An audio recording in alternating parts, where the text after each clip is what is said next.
know I haven't said it yet, but my name is Becca, and I will be your safari guide.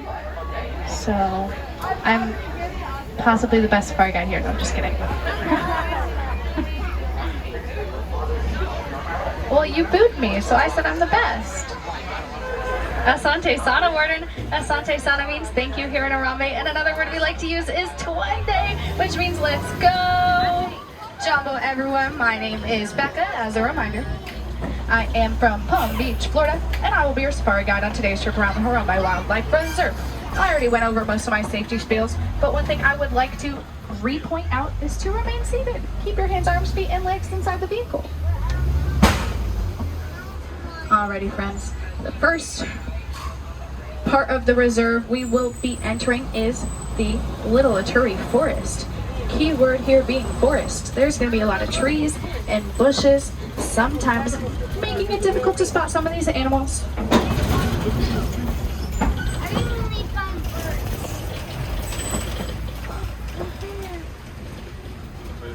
Alrighty, friends, to our right we have some okapis. Okapis have black and white stripes on their legs. A lot of people think that because of those stripes they're related to the zebra, when they're actually related to the giraffe based on their skeletal structure or prehensile tongue. Now to our left here, we have some bongos. Bongos are reddish brown in color. They're going to have horns on the top of their head that help them get through thick bushes. Now, bongos are often referred to as the ghosts of the forest as they are shy and great at hiding.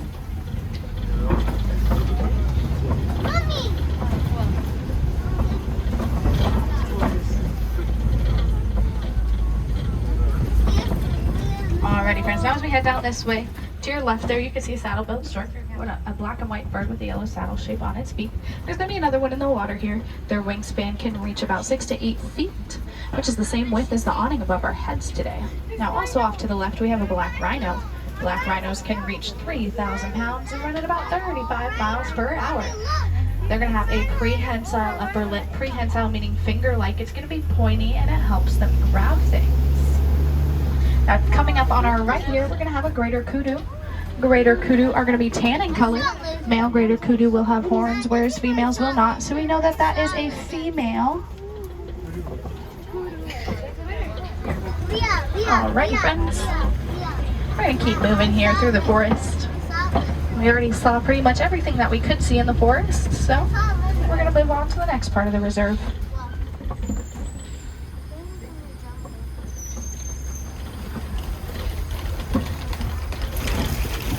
Alrighty, friends, now as we exit the Little Aturi Forest, we'll be coming up to the Safi River.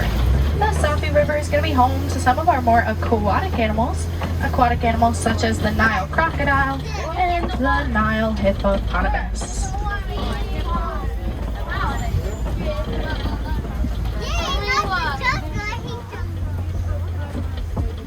Coming up to our right here, we have the pink-backed pelicans. They're going to be the light gray birds with the long beaks. They're going to get their pink coloration during mating season. Their wingspan is also similar to that of the saddle-billed stork of about 6 to 8 feet in width.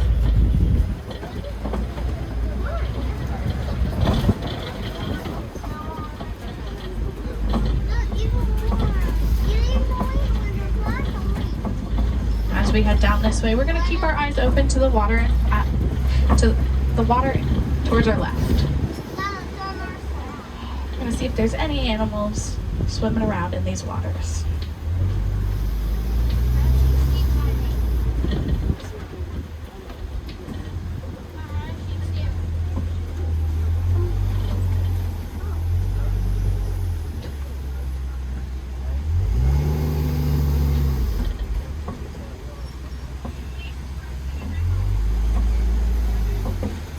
Alrighty, unfortunately I'm not seeing anything in those waters just yet.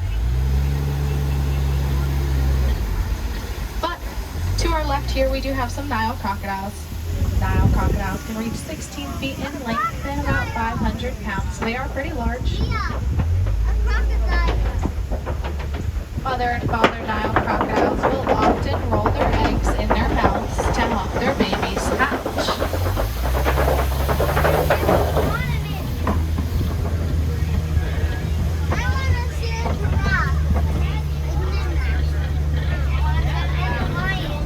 As we exit the Safi River, we're coming up to the savannah today. The savannah is home to some of our most well-known animals, such as the lion, the tiger, the cheetah, and the elephant. As a reminder, it's not a guarantee we'll see all these animals, but fingers crossed, we will hope for the best. Coming up on our right here, we have a baobab tree. Baobab trees will remain leafless for about 9 months of the year. They hold their water in their trunk. Animals will often puncture the trunk of the tree to get to the water inside, especially on hot days like today, which is why they could also be known as the tree of life.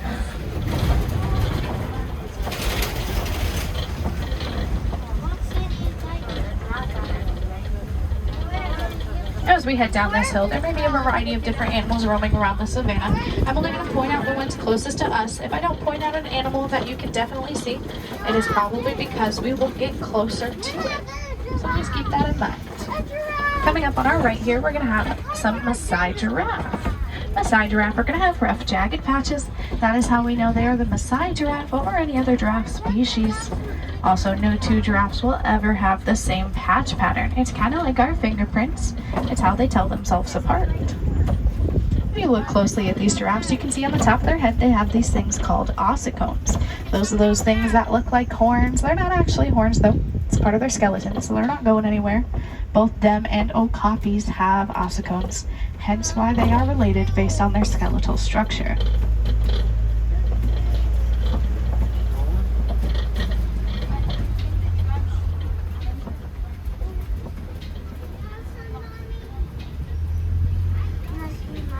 Alright friends, we're going to keep an eye open to the left here, because sometimes these animals do love to hide. Oh, there she is, there she is. That is going to be a hyena. Hyenas are going to be nocturnal animals, so they will rest for most of the day and they'll come out at night. Hyenas make a variety of vocalizations. Remember to remain seated, even kids, they can't be lifted up like Simba. Now, hyenas make a variety of vocalizations, one of which is a maniacal giggle or a laughter. Now, to our left, tucked away in the backhand corner, will be some sable antelope. Sable antelope have slender, slick back horns on the top of their head that help them fend off predators from jumping on their back. Now, to the left here, we do have some wildebeest. Wildebeest are social creatures. About 1.5 million wildebeest will migrate about 500 to 1,000 miles annually. Now coming up on our left here, we're going to have some termite mounds. Termite mounds are very hard in structure. Animals will often use these mounds as scratching posts out on the reserve. As the mounds deteriorate, smaller antelope will use them as lookout points across the savannah. As we head down this way to our right, you can see some more of those Maasai giraffe. You can see them using their prehensile tongue to reach and grab those leaves. Any leaves that they may drop will then be eaten by smaller animals on the reserve, such as the wildebeest and the zebra that we'll see here very soon.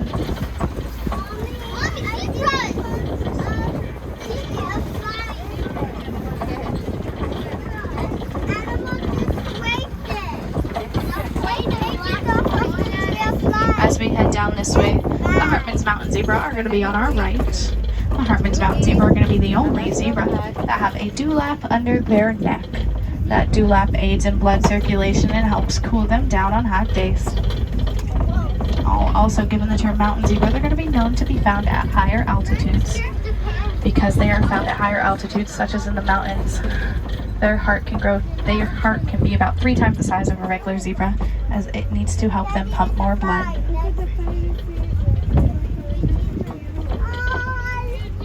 Now those baby zebras have only been out on the reserve for a couple weeks now, so they're pretty new.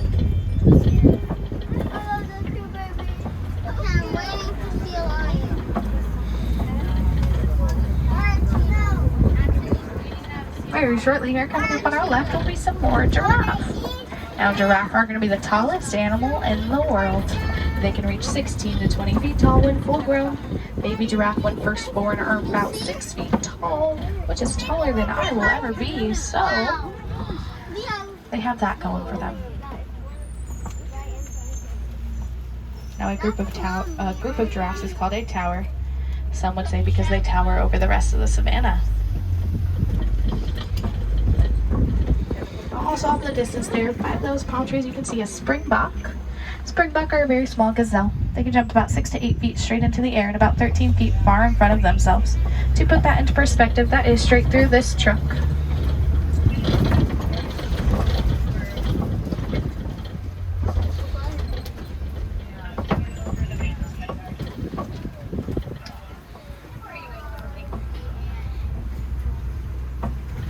Alrighty friends, we're going to keep moving here. As we do so, you can kind of start to see an African elephant to our right behind those trees. A little difficult to spot, but we're going to keep moving, hopefully get a little bit of a better view of that elephant. Elephants are social creatures. Mother and children elephants will remain in large herds, whereas males mature, they will go off into isolation or form small bachelor herds. Now you can kind of start to see that elephant a little better on this side of things. Something interesting that researchers have found here at Disney's Animal Kingdom is that elephants are afraid to get stung by bees.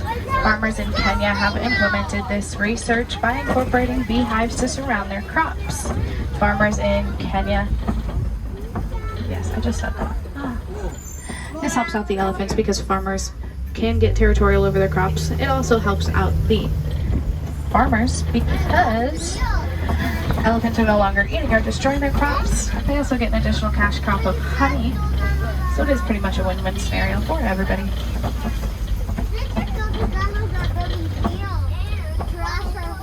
And we are going to start heading over this bridge here.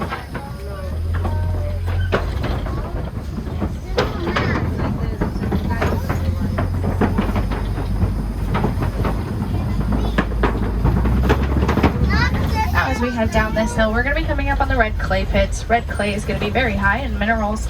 Animals will often eat the red clay to get to the minerals inside. Similar to the way that we eat our vitamins every day, it gives them nutrients and helps them survive.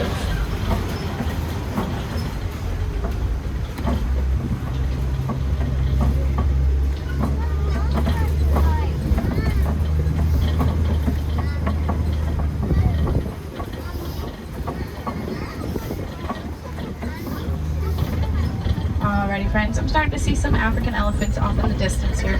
We're going to keep moving, hopefully get a little bit of a better view of them as we proceed.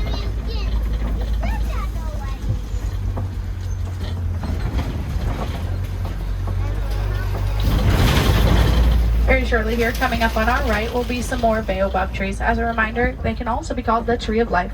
Another name they could be called is the upside down tree because without those leaves, those branches look like vines in the sky.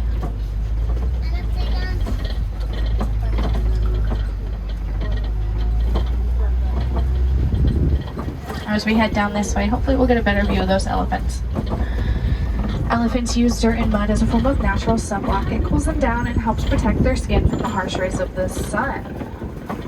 They also have blood vessels in their ears, so they flap their ears back and forth to help regulate their body temperature. They're able to do so pretty significantly, cool themselves down pretty well.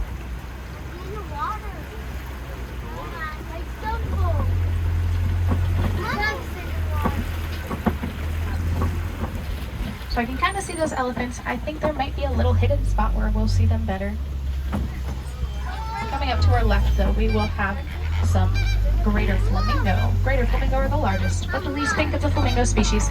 They get their pink coloration from their diet. Their diet is going to be brine shrimp, which contains keratin, which is what gives them their pink color. Now to our right here, we have some eland. Eland are going to be a very tall antelope. They can reach 6 feet tall at the shoulder.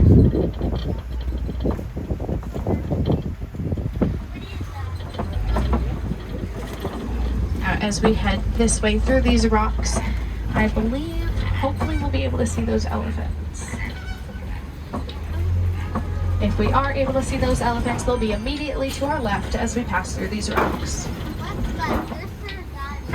Very, very briefly.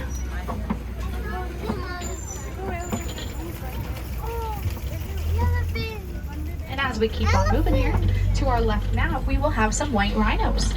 White rhinos are going to be the larger of the two rhino species that we have out on the reserve. They're going to reach 5,000 pounds as opposed to the 3,000 pounds a black rhino can reach. They're also going to have a wide, flat upper lip which they use to graze on grass. That is unlike the prehensile, pointy upper lip of the black rhino. Now, if you look, you can see that that one rhino is in that little mud pit right there. Similar to the elephants, rhinos will use dirt and mud as a form of natural sunblock.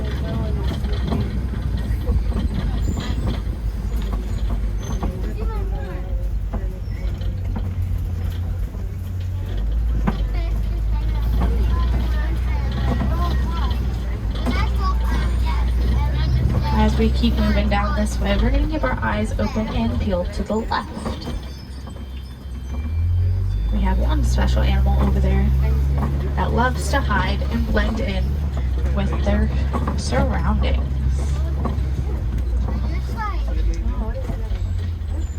A little hard to see, but you can see back there is going to be a cheetah right by those trees. Cheetahs are going to be the fastest animal on land. They can reach 60 miles per hour in about 3 seconds. They can't withstand that speed for very long, only about 1 to 2 football fields in length, but they can definitely reach it pretty quickly. Now it's all the way in the back. Like I said, one of the most difficult animals to spot out in the reserve because they blend in so well. Remember to remain seated. Everybody in the back.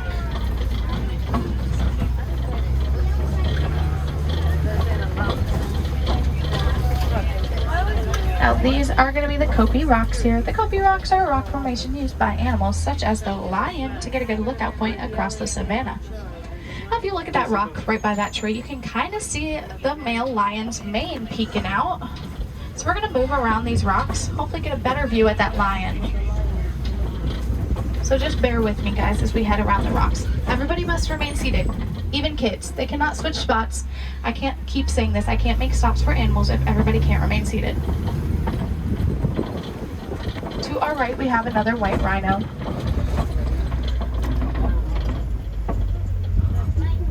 They're gonna have those horns on their head. Their horns are made of keratin, which is the same thing that makes up our hair and fingernails.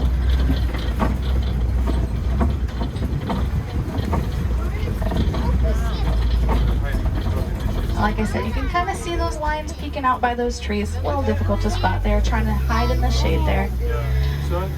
A lion's roar can be heard about 5 miles away. That's how they communicate across the wide open savannah.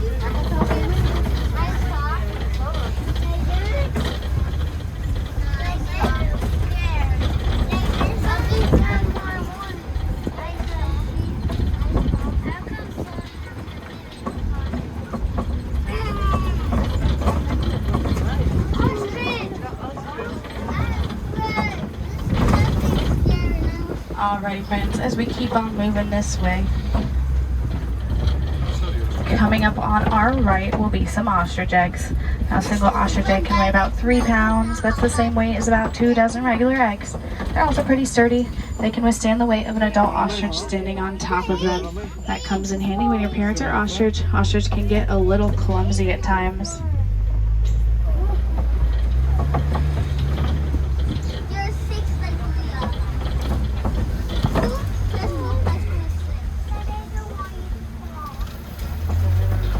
As we keep moving, we're going to head through this gate.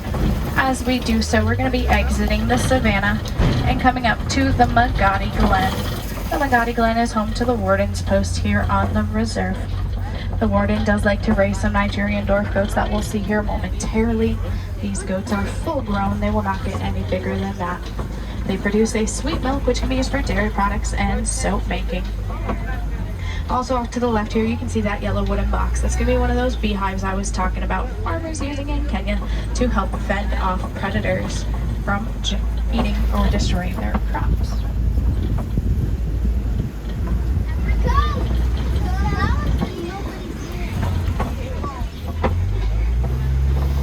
Alrighty friends, we're going to keep moving here. We're going to head through this final gate. As we do so, our safari together will be coming to a close today. I hope you all have enjoyed the fun and cool animals we've seen, such as the giraffe, the elephant, the rhino, and the zebra. Now here at Disney's Animal Kingdom, our goal is to help inform guests of conservation efforts that have and can be taken to help save animals around the world. One thing you can do at home is recycle your electronics. Electronics such as your phone, tablet, and computers. These electronics have a mineral called coltan in them. Coltan is a highly recyclable mineral that is mined for in Africa. Now the mining efforts to get to this mineral does cause some habitat destruction for animals. So if at all possible, recycling your electronics can help save the lives and homes of animals such as the elephants we saw today.